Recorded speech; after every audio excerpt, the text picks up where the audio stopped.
a critical mineral producer, taking us through some of the recent successes at their Mt Carbine mine located in Queensland. The Managing Director, Craig Bradshaw from EQ Resources, is here to tell me more. Craig, it's a pleasure to see you. How are you? Good to be back again. Thank you for having us.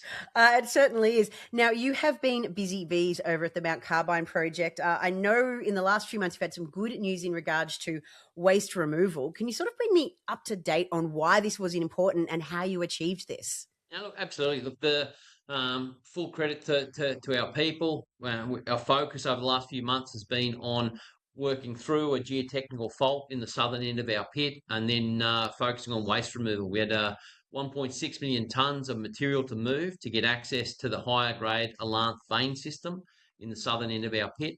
And as of last week, we were actually on top of the ore and having removed the waste in one end of the Iolanthe vein system to open that access up. We still have more waste to move to fully open up the full vein system, but the positive is we're actually on top of the ore as of last week, and the team were celebrating on site in terms of a major milestone in getting to this point. Oh, they should be congratulated on getting to this point. So obviously you have opened up the Iolanthe vein system. What comes after this? Yeah, look, we've been focusing on feeding low grade ore into our processing plant over the last 12 months. That low grade ore has been about 0.07 to 0.08% WO3 content.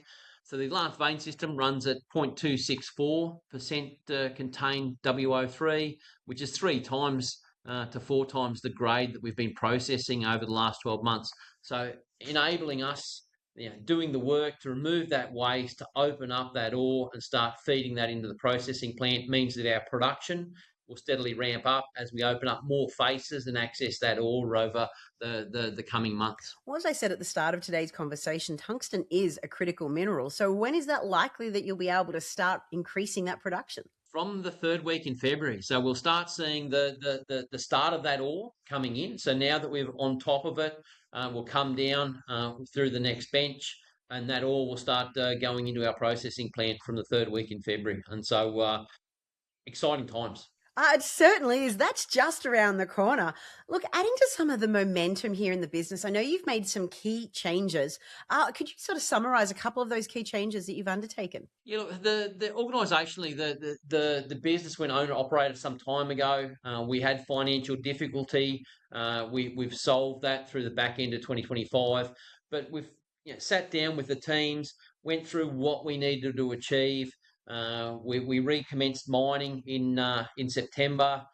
We were running day shift only through October. We stepped up into day shift and night shift in November, and the team have progressively hit records in terms of record drill meters, record blasting, record material movements consecutively over the last few months. And so real credit to the team in terms of the effort they've put in, the focus they've put in terms of getting us to the Iolanthe vein system, but also doing that in very safely and consistently. And so credit to the team, credit to the on-site leadership that have enabled that to occur, and really looking forward to the future as we access that ore and further entrench system improvements and process improvements across our business.